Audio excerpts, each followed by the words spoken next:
Welcome friends to another r/MaliciousCompliance video. Today we've got a great lunch compliance. But first, the story from @electrical5354. I knew my job, but the new manager thought he knew better, so I did it his way. Very precisely. So I used to work for one of the top delivery companies in the UK. There was a lot less competition 15 years ago. I was very good at my specific delivery job, and I often undertook every office task. From single delivery routes to maintaining the office and delivery distribution to all routes. Then one day in comes the new manager, and it was the cliche that you dread. You've probably all met the type. Suit slightly too big and a trainee mustache. He had just finished uni and, to his credit, got himself a business degree. The problem with this company was every office around the whole country was run differently. And this poor manager was expecting every person to do things by the letter. But most of the work was done on goodwill, since we were allowed to finish for the day when we'd completed our deliveries.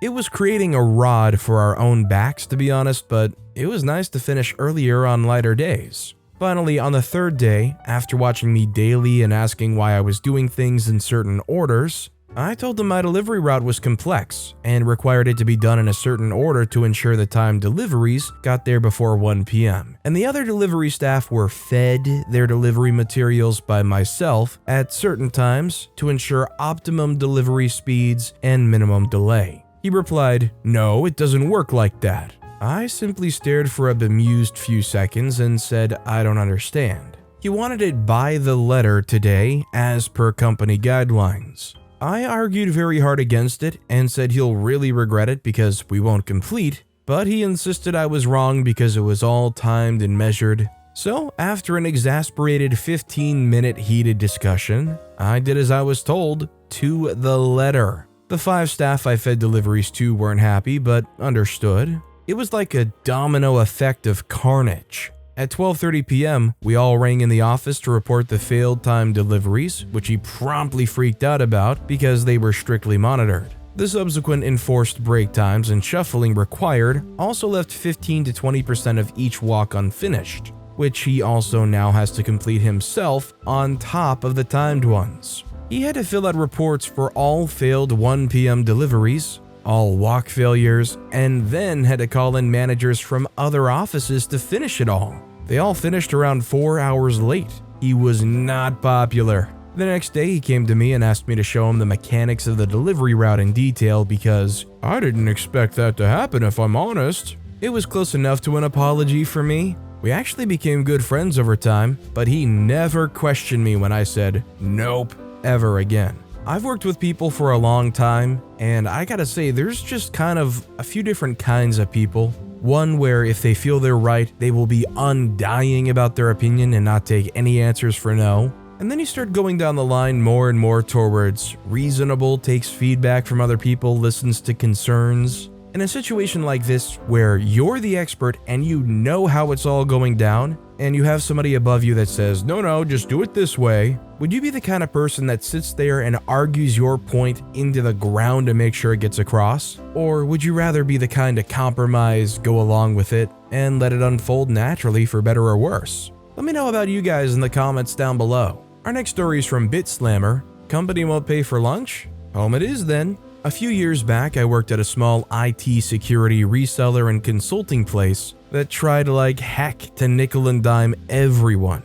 I had a customer that was a bit over 1.5 hours away, and the rule was you had to be working more than 2 hours away from your home city to have meals covered. I initiated some malicious compliance and drove back home for lunch the 3 days I had to be on site at that customer. When I turned in my expense report for mileage, I got called into the office, where I explained that the reason there were 2 round trips was that I was just following policy not to eat out, and charged that back since I wasn't 2 hours out. That policy got changed real fast as the mileage was around $250 at that time, and the customer wasn't happy. You can also guess why I said it was a short stint there. That place tried to nickel and dime employees and customers alike. I don't know how they stayed in business. I wonder if that company just kind of like found a niche and there just wasn't much competition in that area. I mean, beyond that, I don't understand how this company could try to nickel and dime everybody and manage to make enough to really hang around.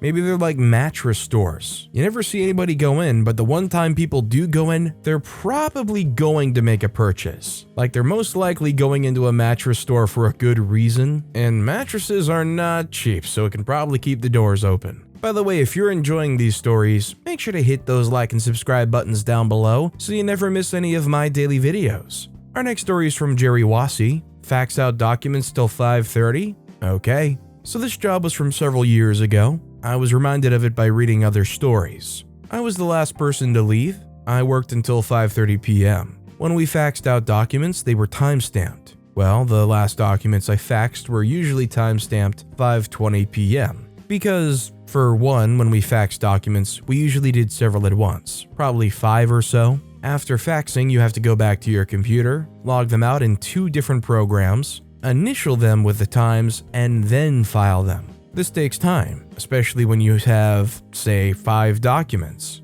Me being the last person in the department, I then have to not only log off of the 5 programs I use, shut down the computer, turn off my lamp, check the lamps of the 7 cubicles around me, lock the files, make sure the fax machine has paper for incoming faxes, make sure all the inboxes have a blank paper on top so when security walks by, they don't see the confidential information underneath. It's not like they can't flip a piece of paper if they really wanted to, right? I gather my things, mark my timesheet, yeah, we had timesheets, and head out. Now, if anyone leaves the building after 5:15, you have to sign out at the security desk. So I usually signed out about 5:35-ish. My schedule's still at 5:30. I work until 5:30. Well, review time comes, and my manager tells me I need to be faxing documents all the way up until 5:30. We're there until 5:30. I explain to him what I actually do when I close up the department. He says, whatever, I want to see the timestamps up to 5:30 p.m. Okay, I start doing that. I'm in no rush, I don't slow down, mind you, but I don't rush myself out. Now I'm signing my timesheet at 5:40 and signing out at security at 5:45. Roll around to the week after next, on Monday, manager approaches me after going over the timesheets. Of course he asks why I'm signing out so late. My schedule's 5:30, and security has me signing out at 5:45? I tell him he told me that I had to fax out until 5:30. I can't do that and close up by 5:30. He says fine, fax until 5:25. Margot can file them in the morning, make a folder and let her know. Now filing only takes about 2 minutes. Okay, now I'm signing out 5:32 and security 5:36. Times are important per sensitive material. He's good with this. However, Margot now has an additional task when she comes in. Because per long-standing protocol, if you finish someone else's job, yes, that includes filing, you must verify their final step. So she has to go into both programs of those files and double check I logged them out in those programs, adding another maybe 10 minutes to her load of work before she can start her daily jobs. Second day of this, and manager's asking her why he hasn't gotten any files from her by a certain time like he usually does. She tells him exactly why. Of course, Margot and I have talked about this way before, and knew all of this was going to happen, and knew the final outcome long before he did. Finally, with great exasperation, he looks at me and says, "Final fax time 5:20. I don't want to hear another word about this," and walks out. She and I just look at each other and don't need to say a word. Just imagine hitting that flow where you have everything figured out. You know how to do your job very efficiently to leave at a very reasonable time. You're still leaving the building 5 minutes late, and Manglement needs to sweep on through and say, "Oh, no, do this. Oh, you have to do this." I could just imagine being in a situation like that where you have it all figured out and you're told you have to do it a different way and wanting to just rip the hair out of your head. And our final story of the day is from Sleep Deprived 111, A Window of Opportunity. When I was fresh out of high school, I moved from my small town to be near my family. Initially, I worked at Walmart, but I got an offer for $10 an hour for a window factory, which was almost $1 more than I was making. So I agreed and signed an employment contract through a temp agency.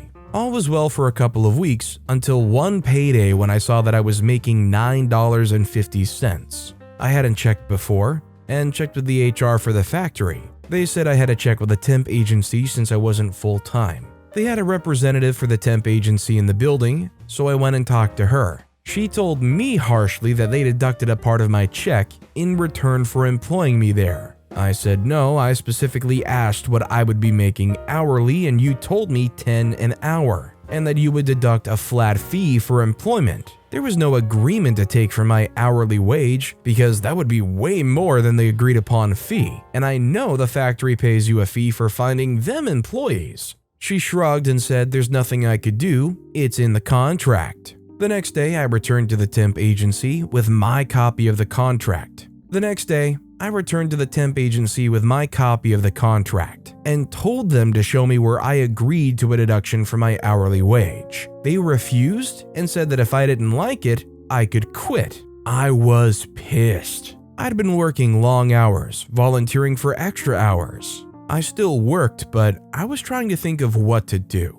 Apparently I looked angry, so one of the higher-ups came by for their safety walks, this big biker-looking guy. I told him what was up. He told me there was nothing he could do since I was a temp, and I hadn't been there long enough to warrant early employment, and that the temp agency would have to agree. I said I could quit. He said yes, I could, but that wouldn't do anything besides make me unemployed, and then I'd have to wait 6 months to a year to reapply. He said he knew I was a good worker and that I went out of my way to learn as much as possible to help out as much as possible. He asked if I had kids. I said no. He asked about my living situation, and at the time I was staying with my grandma. He then smiled and said, "Why don't you just work normal hours?" I asked what he meant. He told me that per the temp contract, I only had to work as needed. So if I quit volunteering for overtime, they wouldn't make as much. They paid normal wage for anything over 40 hours. I asked if that would affect my chances of getting hired on.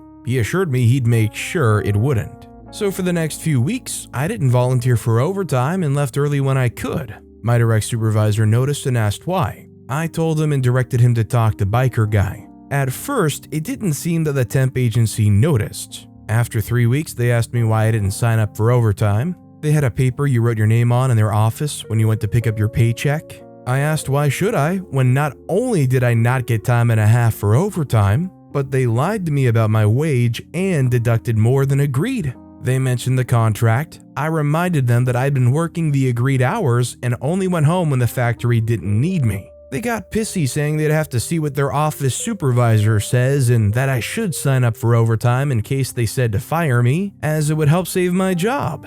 I said no thanks, I'll roll the dice, and left. The next day, I talked to biker guy, let him know what's going on, and he was pissed that they threatened my job. Told me not to worry, as I hadn't done anything to warrant termination. So I continued to work at a normal pace. They had a set time every job would take. If you went over, you'd be let go before the drama. I was getting it done in 1/8 the time after I was at the exact time limit. Every week, I'd go in for my paycheck. They'd ask if I'd sign up for overtime. I'd say no, take my check and leave. For a month, nothing happened. But then one day when I went to pick up my check, I was pulled into the office with the temp agency supervisor. He was nice at first, small talk, but eventually asked me why I quit working overtime. I said, why would I if I'm not getting time and a half, and the more I work, the more you take? He said that's how it worked, there was nothing he could do. And I said, that sucks. He said I signed a contract and that was that. I told him the contract was for $10 an hour.